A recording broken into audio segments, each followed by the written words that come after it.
Hi friends, எல்லோரும் நல்லா இருக்கீங்களா? நான் நல்லா இருக்கேங்க. 11,000 சப்ஸ்கிரைபர் கிடச்சிருக்கீங்க. இதை விட எனக்கு என்ன வேணும்? ரொம்ப சந்தோஷமாக இருக்குது. இது மற்றவங்களுக்கு இது சின்ன விஷயமா தெரியலாம். இதெல்லாம் எனக்கு பெரிய விஷயம்தான். Thank you so much. எனக்கு சப்போர்ட் பண்ண எல்லாருக்குமே ரொம்ப நன்றிங்க. ரொம்ப சந்தோஷம். நிறைய பேர் நம்ம சேனல் பார்க்குறீங்க. ஒரு லைக் கொடுத்துட்டு அப்படியே சப்ஸ்கிரைப் பண்ணிக்கோங்க. ஹெல்தியான குக்கிங்கும் ஹெல்தியான லைஃப் ஸ்டைலும் உங்களுக்கு ஷேர் பண்ணுவேன். காலையில் எப்பயுமே டீயில் தான் மார்னிங் ஸ்டார்ட் ஆகும். ரொம்ப சுறுசுறுப்பாக இருக்கும். டீயை மட்டும் கொஞ்சம் நல்லா என்ஜாய் பண்ணி கொஞ்சம் பொறுமையாக குடிச்சிட்டேன்னா வேலை கட கட கடன்னு முடிஞ்சிடும். ஒரு நாளைக்கு 2 டீ தான் குடிப்பேன். காலையில் ஒரு டைம், ஈவினிங் ஒரு டைம். பட் ஆனால் அதை என்ஜாய் பண்ணி குடிக்கணும். நிறைய டீ தூள் யூஸ் பண்ணி இப்போ லாஸ்ட்டாக ஏவிடி டீ தூள் தான் யூஸ் பண்ணிகிட்ருக்கேன். அதுதான் கொஞ்சம் நல்லா இருக்க மாதிரி தெரியுது. இல்லை உங்கள் வீட்டில் யாருன்னா நீங்கள் பெட்டராக எதனா யூஸ் பண்ணுறீங்கன்னா அந்த டீ தூள் மென்ஷன் பண்ணுங்கள். எனக்கும் கொஞ்சம் ஹெல்ப்ஃபுல்லாக இருக்கும். ஏன்னா நான் டீ லவர். காலையிலே பிரேக்ஃபாஸ்ட் மல்டிக்ரெயின் ஆட்டா வச்சு பூரி செஞ்சேன். ரொம்ப சாஃப்டாக சூப்பராக இருந்தது. வீட்டிலே மல்டிக்ரெயின் ஆட்டா நானே ரெடி பண்ணி செஞ்சேன். அவ்வளோ டேஸ்ட்டாக இருந்தது. பூரிக்கு சைட் டிஷ்ஷாக உருளைக்கிழங்கு மசாலா தான் வச்சுருந்தேன். குழந்தைங்களுக்கு தக்காளி தொக்கு நான் ஏற்கனவே இன்ஸ்டன்ட் மிக்ஸ் மாதிரி ரெடி பண்ணி வச்சுருந்தேன் இல்லையா, அப்படியே சாதம் வடித்து அதை கிளறி கொடுத்து கார்ன்ஃப்ளேக்ஸ் வறுத்து உப்பு மிளகாத்தூள் போட்டு அப்படியே கொடுத்தாச்சு குட்டீஸ்க்கு. ஸ்நாக்ஸுக்கு பப்பாளி பழம் தான் கொடுத்து அனுப்பிச்சிருந்தேன். பார்த்தா இன்னொன்றும் கார்டனில் பழுத்திருந்தது. காலையில் டீயெல்லாம் குடிச்சிட்டு டிஃபன்லாம் செஞ்சுட்டு லஞ்செலாம் குழந்தைங்களுக்கு பேக் பண்ணி அனுப்பிச்சிட்டு இந்த கார்டனுக்குள்ளே வந்தால் தாங்க எனக்கு மைண்டே ரொம்ப ரிலாக்ஸாக இருக்கும். பப்பாளி பழம்லாம் பார்த்தீங்கன்னா அப்படி கைக்கு கிட்ட எட்டுற மாதிரியே தான் இருக்குது. அவ்வளோ சூப்பராக இருக்குங்க. இனிப்புனா இனிப்பு. என்ன தான் கடையில் நம்ம காசு கொடுத்து வாங்கி சாப்பிட்டாலுமே அந்த இனிப்பு வர்றதில்லை. இந்த மாதிரி நேச்சுரலாக மரத்துலேயே பழுத்து நம்ம எடுக்கிறதால சர்க்கரைலாம் கிடையாது, தேனை விட அப்படி ஒரு இனிப்பு. அப்புறம் முருங்கைக்காய் பார்த்திங்கன்னா கொத்து கொத்து கொத்தாக காய்க்குதுங்க. எனக்கு தோட்டமே இப்போ பார்த்தீங்கன்னா அப்படியே பழமும் காயுமா அப்படி நிறைஞ்சிருக்கு. வாரத்தில் 4 பப்பாளி பழம் பழுத்து கிடச்சிடுது. மரத்துலேயே பழுத்து தான் நான் பறிப்பேன். அப்போ தான் டேஸ்ட் சூப்பராக இருக்குது. முருங்கைக்காய் பார்த்தீங்கன்னா அவ்வளோ ருசியாக இருக்குது சாம்பார் வச்சா. முருங்கைக்கீரை டெய்லியுமே நான் கொஞ்சம் சாம்பார்லேயோ இல்லை எதெல்லாம் யூஸ் பண்ணிக்கிட்டே தான் இருப்பேன். குழந்தைங்களுக்கு அயர்ன் கண்டென்ட், கால்சியம் எல்லாமே ரிச்சாக இருக்குது அதில் கிடைக்கும். ஸோ அதனால் எப்பயுமே டெய்லி யூஸ் பண்ணிகிட்டே இருப்பேன். இந்த பப்பாளி பழம் சாப்பிட்டுட்டு இங்கே ஒரு பக்கம் அப்படியே விதை விழுந்திருக்கும் போல இருக்குது. அவர் முளைச்சி அவரும் காய்க்க ஆரம்பிச்சிட்டாரு. கார்டனுக்கு தனியாக உரம் இதெல்லாம் எதனா வாங்குறீங்களா அப்படின்லாம் கேட்டிங்கன்னா கண்டிப்பாக கிடையாது. வீட்டில் யூஸ் பண்ணுற வெங்காயத்தூள், அரிசி கழுவின தண்ணி இதுதான் யூஸ் பண்ணிகிட்ருக்கோம். மற்றபடி வேறு எதுவுமே நாங்கள் யூஸ் பண்ணுறதில்ல. சீத்தாப்பழம் கொத்து கொத்தாக காய்க்குது. வாரத்துக்கு 2 கிலோ பழம் நாங்கள் பறித்து சாப்பிட்றோம். அப்படியே இதுவும் அதே தான். என் ஹஸ்பண்ட் சீத்தாப்பழமே சின்ன வயசில் பிடிக்கவே பிடிக்காதான். வாங்கி கொடுப்பாங்களாம் வீட்டில். ஆனால் பிடிக்கவே பிடிக்காதான், புளிப்பாக இருக்குமா. பட் ஆனால் இது மரத்துலேயே பழுக்க வச்சு எடுக்கிறதால அவ்வளோ இனிப்பாக இருக்கிறதால அவரே விரும்பி சாப்பிட்றாரு. குட்டீஸுமே ரொம்ப விரும்பி சாப்பிடுது. சீத்தாப்பழம் ரொம்ப மருத்துவ குணம் அதிகங்க. இன்றைக்கி வாங்கினா கூட 150 ரூபா விற்குது கிலோ. செடி வாங்கிலாம் வைக்கல. ஒரு டைம் நான் போயிட்டு தாம்பரத்தில் ஒரே ஒரு பழமாச்சும் வாங்கி கொடுங்க, ரேட் அதிகமாக இருக்குது, ரொம்ப நாள் ஆச்சு சாப்பிட்டு அப்படின்னு கேட்டேன் ஹஸ்பண்ட்டை. அப்போ ஒன்று வாங்கி கொடுத்துருந்தாங்க. அந்த விதையை பத்திரமா அப்படியே கொண்டு இப்படி மூளைக்காக போட்டு வச்சேன். அது நல்லா வளர்ந்துருச்சு. இன்றைக்கி காய்க்குது.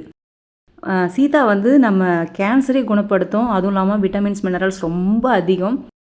குழந்தைங்களுக்கு இதெல்லாம் பழக்கப்படுத்துங்க. நம்ம நாட்டு காய்களெல்லாம் சாப்பிட வைங்க, நாட்டு பழங்களெல்லாம் சாப்பிட வைங்க. ஹாஸ்பிட்டல் போகாமல் நல்லதாகவும் கொடுத்த மாதிரி ஆச்சு. மருத்துவ குணம் நிறைந்த காய்கள் சாப்பிடும்போது குழந்தைங்க நல்லா இருப்பாங்க. எனக்கு ரொம்பவே சந்தோஷமாக இருக்கும். காலையில் இந்த கார்டனை பார்க்கும்போது இந்த காயும் பழமாக நிறைஞ்சு இருக்கிறதால இப்படி ரொம்ப சந்தோஷம். பாருங்களேன், நான் ஃபுல்லாக இழுத்து பிடிச்சி வீடு கட்டியிருந்தா கூட நான் இவ்வளோ நிம்மதியாக இருந்திருக்க மாட்டேன். கொஞ்சம் மண் தர விட்டேன். அவங்க எனக்கு எவ்வளோலாம் தராங்க பாருங்கள். கொய்யாவும் அதை பிஞ்சு விட்டுருக்கு. இனிமேல் அவங்களும் காய்க்க ஆரம்பிச்சிருவாங்க. சப்போட்டாவும் காய்க்க ஆரம்பிச்சிருவாங்க. ஃப்ரூட்ஸ் இப்போ அதிகமாக கடையில் வாங்க வேண்டிய அவசியமே இல்லை. வீட்டிலையே போதுன்ற அளவுக்கு நமக்கு இருக்குது. அதுவும் இல்லாமல் எல்லாமே நாட்டு பழம் தான் நான் வச்சுருக்கிறது எல்லாமே. இந்த நாட்டு பழங்களெல்லாம் சாப்பிடும்போது நமக்கு வெயிட்லாம் அதிகமாக ஏறவே ஏறாது. உடம்பு நல்லா ஸ்ட்ராங் ஆகும். இம்யூனிட்டி ரொம்ப அதிகமாகும். காலையில் டிஃபனுக்கு முன்னாடி எப்பயுமே ஃப்ரூட்ஸ் தான் இப்போ நான் சாப்பிட்றது. ரொம்ப நல்லாயிருக்கு உடம்புமே. நாட்கள் இப்படியே போகக்கூடாதான்னு அவ்வளோ ஒரு சந்தோஷமான நாள் தான் இன்றைக்கி. 8:30க்கு இந்த ஃப்ரூட்ஸ் எல்லாம் சாப்பிட்டுட்டு போய் குளிச்சுட்டு வந்துட்டு அதுக்கப்புறம் பூரி சாப்பிட்டேன்.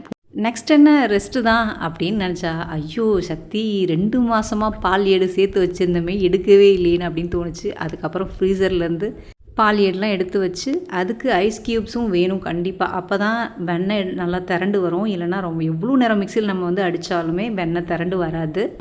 அப்புறம் என்ன எல்லாத்தையும் கடன்னு மிக்சியில் அடித்து ஒரு டப்பியில் ஃபுல்லாக ஊற்றிட்டு வெண்ணெய் எடுக்க ஆரம்பித்தாச்சு. 4 கிலோ பட்டர் கிடச்சிது. அதில் அரை கிலோ ஃப்ரீசரில் எடுத்து வச்சாச்சு. சப்பாத்தி, சிக்கன் கிரேவி, ப்ரெட்டு இதுக்கெல்லாம் வந்து யூஸ் பண்ணிப்பேன். மீதி இருந்த வெண்ணெயை நெய் காய்ச்சியாச்சு. ஸ்டேஜ் பை ஸ்டேஜாக காஞ்சிடுச்சு. நல்லா காஞ்சி அந்த ஏடெல்லாம் நல்லா மொறுமொறுன்னு ஆனதுக்கப்புறம் முருங்கை இலை, கருவேப்பிலை 2மே சேர்த்து போட்டு வச்சுருந்தேன். நல்லா முறிஞ்சிடுச்சு. இப்போ இதை அப்படியே சூடு ஆறினதும் உடனே ஃபில்டர் பண்ணிடணும், இல்லைனா கிறிஸ்டலைஸ் ஆகிடும். இப்போ ஃபில்டர் பண்ணியாச்சு. இந்த நெய் கசடுன்னு சொல்கிறோம் இல்லையா, இது ரொம்ப சத்தானதுங்க. நம்ம வீட்டில் இது 1 ஸ்பூன் வெல்லம் கலந்து நல்லா குட்டிஸ் கொடுத்தா அடிச்சு பிடிச்சி நல்லா சாப்பிட்ருவாங்க. இதில் கால்சியம் ரொம்ப அதிகமாக இருக்குங்க. 1 மாதத்துக்கு தேவையான நெய் எடுத்து வச்சாச்சு. ரொம்பவே ஹாப்பியாக இருந்தது. லஞ்சுக்கு பூண்டு குழம்பு வைக்கலான்னு தான் ரெடி பண்ணிகிட்டு இருந்தேன். 4 ஸ்பூன் நல்லெண்ணெய் விட்டு அதில் 1 ஸ்பூன் வெந்தயம், 2 ஸ்பூன் மிளகு, 1 ஸ்பூன் ஜீரகம், பெருங்காயம் ஒரு 4 துண்டு சேர்த்து, பூண்டு பல் ஒரு 15 பல்லாட்டம் சேர்த்து இதை சிம்லேயே வச்சு வதக்கிக்கலாம். 20 சின்ன வெங்காயம் சேர்த்துக்கிறேன். இதை நல்லா கண்ணாடி பதம் அளவுக்கு நம்ம வதக்கிக்கலாம். வெங்காயம் நல்லா வதங்கிடுச்சு. 2 பழுத்த தக்காளி சேர்த்து இதையும் நல்லா வதக்கிக்கலாம். தக்காளி நல்லா மசிஞ்சு வந்துருச்சு. இப்போ எல்லாமே வதங்கி வந்ததும் குழம்பு மிளகாய் தூள் சேர்த்துக்கலாம். காரத்துக்கு ஏற்ற மாதிரி நான் 4 ஸ்பூன் அளவு சேர்த்துருக்கேன். இது வெறும் குழம்பு மிளகாய் தூள், நான் வீட்டில் அரைச்சது. சப்போஸ் உங்ககிட்ட குழம்பு மிளகாய் தூள் இல்லை அப்படின்னா ஆச்சி குழம்பு மிளகாய் தூள்னு பேக்கெட், மஞ்சள் கலர் பேக்கெட் இருக்கும் பாருங்கள், அது சேர்த்துக்கங்க. டேஸ்ட் ரொம்ப அருமையாக இருக்கும். தனி மிளகாய் தூள்லாம் சேர்த்தா இந்த டேஸ்ட் வராது. குழம்பு மிளகாய் தூள் தான் சேர்க்கணும். 4 ஸ்பூன் தேங்காய் துருவலும் சேர்த்து கொஞ்சம் நேரம் நல்லா வதக்கிட்டு இதை ஆற வச்சு நைஸாக அரைச்சிடலாம். அரைச்சிட்டு திரும்ப பேன் வச்சுக்கலாம். பேன் வச்சு நல்லா தாராளமாக ஒரு 50 ml நல்லெண்ணெய் விட்டுக்கோங்க. 3 மாதம் ஆனாலும் இது கெட்டே போகாது. நான் ஸ்டோர் பண்ணிப்பேன். 50 ml நல்லெண்ணெய் விட்டு அது காஞ்சதும் அரை ஸ்பூன் ஜீரகம், அரை ஸ்பூன் மிளகு, அரை ஸ்பூன் உளுத்தம்பருப்பு இது சேர்த்து சிவந்ததும் கூடவே கொஞ்சமாக ஒரு கைப்பிடி அளவு வெங்காயம் அரிஞ்சு வச்சுருக்கேன். இந்த சின்ன வெங்காயம் சேர்த்து அது கூடவே தேவையான அளவு பூண்டு. இந்த பூண்டு பல் நீங்கள் எவ்வளோ வேணாலும் சேர்த்துக்கலாம். நான் 2 கைப்பிடி அளவு சேர்த்துருக்கேன். பூண்டு நல்லா லைட்டாக செவந்து வந்ததும் 1 ஸ்பூன் காஷ்மீர் மிளகாய் தூள் அந்த எண்ணெயிலே வதக்கிடலாம். அதுக்கப்புறம் அரைச்சி வச்ச இந்த மசாலாவும் சேர்த்து எண்ணெய் பிரிஞ்சு வர்ற வரைக்கும் வதக்கிக்கலாம். பாருங்கள், இப்போவே சைடில் லைட்டாக எண்ணெய் பிரிஞ்சு வந்துருச்சு. இந்த ஸ்டேஜில் 1 லெமன் சைஸ் அளவுக்கு புளி ஊற வச்சு கரைச்சி அதையும் சேர்த்துக்கலாம். தேவையான அளவு தண்ணி ஊற்றி நமக்கு குழம்பு எந்த கன்சிஸ்டன்சி வேணுமோ அந்த அளவுக்கு நம்ம தண்ணி ஊற்றி நல்லா மிக்ஸ் பண்ணிக்கலாம். இதுக்கு தேவையான அளவு உப்பும் சேர்த்து நல்லா மிக்ஸ் பண்ணி விடலாம். எப்போவுமே குழம்பு கொதி வந்ததுக்கப்புறம் தான் மூடி போடணும், அப்போ தான் அடி பிடிக்காது. பாருங்கள், 10 நிமிஷம் சிம்லேயே வச்சு அப்படியே அப்பப்போ நடுவில் கிளறி விட்டேன். எவ்வளோ அழகாக எண்ணெய் பிரிஞ்சு அவ்வளோ அருமையாக வாசனை, வீடு ஃபுல்லாக வாசனைங்க. வத்த குழம்பு ஃப்ரெஷ்ஷாக கருவேப்பிலை சேர்த்து இறக்கிட்டா அருமையான பூண்டு குழம்பு ரெடி. இந்த பூண்டு குழம்பு வந்து குழந்தைங்களுக்கு சளி பிடிக்காமல் பார்த்துக்கும். இம்யூனிட்டி வந்து ரொம்ப கம்மியாக இருக்கிறவங்க கண்டிப்பாக வாரத்தில் 2 முறையாச்சும் இந்த பூண்டு குழம்பு சாப்பிடுங்க. 3 மாதத்துக்கு தேவையான அளவுக்கு பூண்டு குழம்பு செஞ்சு ரெடி பண்ணி எடுத்து வச்சுக்கிட்டேன். கேஸ் ஸ்டவ்வில் நீங்கள் இந்த ஓஸ் ஏன் உங்களுக்கு மட்டும் பிளாக்காக இருக்குதுன்னு கேட்டிருந்தீங்க. இது பிளாக்காலாம் இல்லைங்க, எந்தும் ஆரஞ்சாக தான் இருக்குது.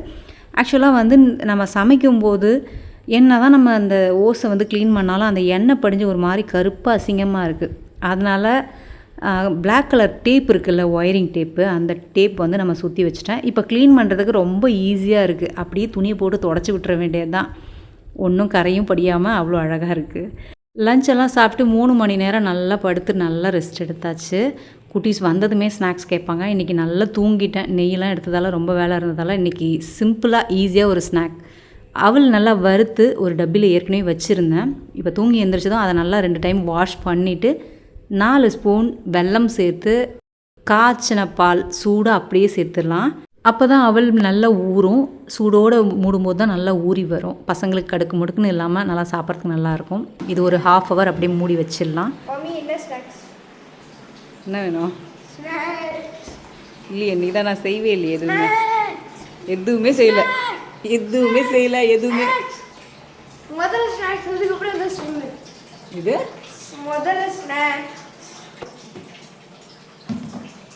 எது எது யா அவல். என்னது? அவல் பாயாசம். நாளைக்கு அவல் வச்சு ஏதாச்சும் டிஃப்ரெண்ட்டாக செஞ்சிடலாம். எல்லா நாளுமே நம்ம ஆக்டிவாக இருக்க முடியாது. இந்த மாதிரி சோம்பேறி ஸ்நாக்ஸ்லாம் கண்டுபிடிச்சி வச்சுக்கிட்டோன்னா குழந்தைங்க ஆரோக்கியமாகவும் இருப்பாங்க, ஈஸியாகவும் இருக்கும். ஸோ ரொம்ப முடியாத டைமில் அவள் தான் எனக்கு ஞாபகம் வரும். நீங்கள் என்ன இந்த மாதிரி சோம்பேறி ஸ்நாக்ஸ் கண்டுபிடிச்சி வச்சுருக்கீங்கன்னு எனக்கு ஒரு ஐடியா கொடுங்க. நானும் அது தெரிஞ்சுக்கிட்டு யூஸ்ஃபுல்லாக என் குழந்தைங்களுக்கும் செஞ்சு கொடுக்குறேன். அவள் சாப்பிட்டுட்டே இருந்தாங்க. கூடவே மாம்பழம் இருந்தது. மாம்பழம் கட் பண்ணி கொடுத்துட்டேன். அவ்வளோதான், குட்டீஸோட பசி கொஞ்சம் அடங்கிடும். அவங்க பாட்டும் ரிலாக்ஸாக ஹோம்ஒர்க் பண்ணிகிட்டு இருப்பாங்க. நமக்கும் ரிலாக்ஸாக இருக்கும். நைட்டுக்கு டிஃபன் செய்ய முடியல. எனக்கு என்னமோ தெரியல, அப்படியே லைட்டாக பெயின் இருந்த மாதிரி இருந்தது. ஸோ அதனால் வெளியே வாங்கிட்டு வர சொல்லிட்டு இருந்தேன். அப்புறம் பன்னீர் ஃப்ரைட் ரைஸ் தான் வாங்கிட்டு வந்தாங்க. இந்த அஜினமோட்டோலாம் சேர்க்காம வெறும் பெப்பர் மட்டும் சேர்த்து அவ்வளோ சூப்பராக செஞ்சு கொடுத்து அனுப்பிச்சிருந்தாங்க. நம்ம வந்து கடையில் போனால் அவங்க செய்கிற மாதிரின்னு தேவையில்லை. நம்ம இந்த மாதிரி சொல்லலாம், அஜினமோட்டோலாம் இல்லாமல் குழந்தைங்களுக்கு கொடுங்கன்னா அந்த மாதிரி செஞ்சு தருவாங்க. ஸோ காசு கொடுத்து நம்ம தான் வாங்குகிறோம், குட்டீஸ்க்கு ஹெல்த்தியாக கொடுக்கணும். அவ்வளோதான், குட்டீஸு நானும் எல்லாருமே சாப்பிட்டாச்சு. மீதி பாத்திரம்லாம் இருந்தது. அந்த பாத்திரம்லாம் வந்து பாத்ரூமில் போட்டு தான் இப்போ கழுவுறேன். ஏன்னா சர்ஜரி பண்ணது வந்து இனி குனிஞ்சு நம்ம செய்ய முடியாது, அழகாக உட்காந்து செய்யணும் அப்படின்ட்டு. ஆனால் ஆக்சுவலாக பார்த்தீங்கன்னா, நான் எப்போ இந்த பாத்ரூமில் போட்டு நல்லா கம்ஃபர்டபுளாக உட்காந்து கீழே உட்காந்து கழுவ ஆரம்பிச்சனோ, அதிலேருந்து தூங்கும்போது கால் வலி இதெல்லாம் எதுவுமே இல்லாமல் அவ்வளோ சூப்பராக இருந்ததுங்க. இந்த வேலையை நம்ம முதல்ல செஞ்சுருக்கலாமே அப்படின்னு தோணுச்சு. ஆக்சுவலாக சிங்க்கே இனிமேல் நான் யூஸ் பண்ண போகிறதில்ல. ஜஸ்ட்டு வாஷ் பண்ணுறதுக்கும் எதனா பருப்பு அரிசி கழுவுறதுக்கு மட்டும்தான் வச்சுக்க போகிறேன். இனி வந்து இதே தான் நான் வந்து ஃபாலோ பண்ண போகிறேன். ஏன்னா இதுதான் எனக்கு நல்ல கம்ஃபர்டபுளாக இருக்குது. ரொம்ப நேரம் நிற்கிற வேலையும் இல்லையா, ரிலாக்ஸாக பாத்திரம் அழகாக கழுவ முடியுது, சுத்தமாக இருக்குது. ஸோ எனக்கு இது நல்லா இருக்குங்க. உங்களுக்கு கால் வலி இருந்துச்சுன்னா சப்போஸ் நீங்கள் இந்த மாதிரி ஒரு டைம் ட்ரை பண்ணி பாருங்கள். உங்களுக்குமே கால் வலி குறைய ஆரம்பிக்கும். ஏன்னா நம்ம நின்றுக்கிட்டே சமைக்கிறோம், நின்றுக்கிட்டே பாத்திரம் கழுவுறோன்னும் போது நமக்கு வந்து ரொம்ப பெயினாக தான் இருக்கும். ரிலாக்ஸாக இந்த மாதிரி உட்காரும்போது நல்லா கம்ஃபர்டபுளாகவும் இருக்கும். அதுவும் இல்லாமல் கிச்சனில் வந்து எனக்கு பாத்திரம் இப்போலாம் அடைச்சி வச்ச மாதிரி தெரியல. கழுவி இப்படியே ஒரு ஓரமாக மேட் மேலே எடுத்து வச்சிடுறேன். தண்ணியெல்லாம் வடிஞ்சதுக்கப்புறம் எடுத்துகிட்டு போயிட்டு பாத்திரம் அப்புறம் கிச்சன் கொண்டு போவேன். ஸோ நல்லா ஃப்ரீயாக இருக்குங்க உண்மையாகவே. இப்போ ஒரு 10 பாத்திரமாக கழுவிட்டு நல்லா தண்ணி தெளிச்சிருவேன். தண்ணி தெளிச்சுட்டு இப்போ ஒன்றா தேய்ச்சி நல்லா கழுவி பக்கெட் உள்ளே போட்டுடணும். 10 பாத்திரமாக நல்லா கழுவிட்டு அதை நல்லா வாஷ் பண்ணி இந்த பக்கெட்டில் போட்டுடுறோமா. அடுத்து இந்த பக்கெட்லேருந்து இன்னொரு பக்கெட் ஃபுல்லாக தண்ணி பிடிச்சி வச்சுக்கணும். திரும்ப அதில் ஒரு அலசி அதுக்கப்புறம் நம்ம கூடையில் கவுத்துடணும்.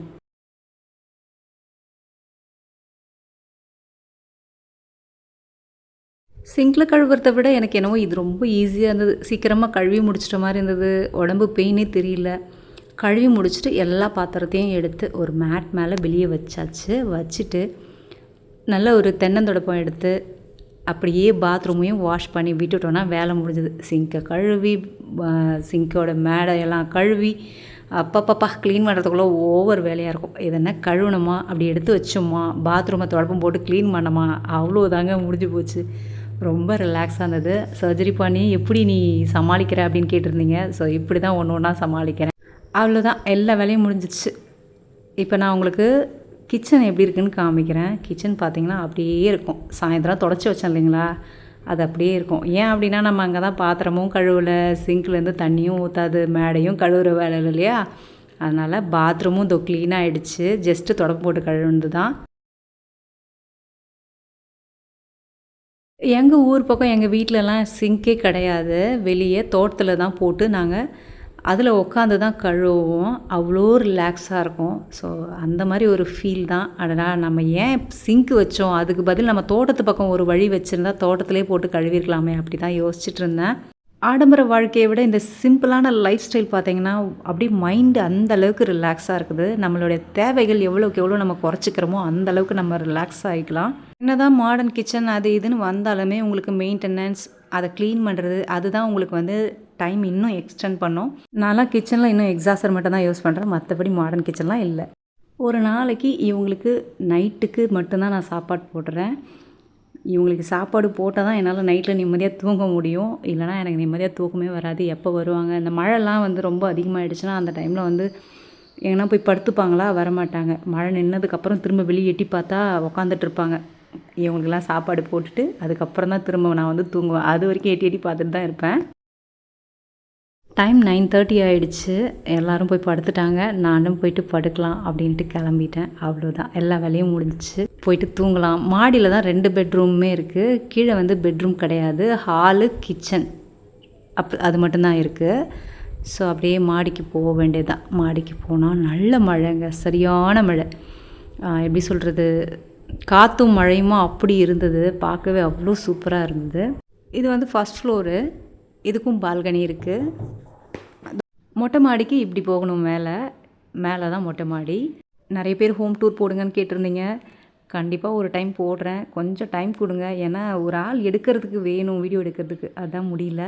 எனக்கு மழை பெஞ்சாலே மனசெல்லாம் ரொம்ப சந்தோஷமாக ஆகிடும். உண்மையாகவே சந்தோஷன்றது இதுதாங்க. இன்றைக்கி என்னோடய நாள் ரொம்ப சந்தோஷமாக போச்சுங்க. இதே மாதிரி நாட்கள் எல்லாருக்குமே நல்லபடியாக இருக்கணும்னு ஆண்டவனை வேண்டிக்கலாம். இந்த vlog உங்களுக்கு ரொம்பவே பிடிச்சிருக்கும், ரொம்பவே சந்தோஷமாக இருந்திருக்கும்னு நான் நம்புகிறேன். உங்களுக்கு இந்த vlog பிடிச்சிருந்தால் லைக் பண்ணுங்கள், ஷேர் பண்ணுங்கள், கண்டிப்பாக சப்ஸ்கிரைப் பண்ணுங்கள். Bye friends.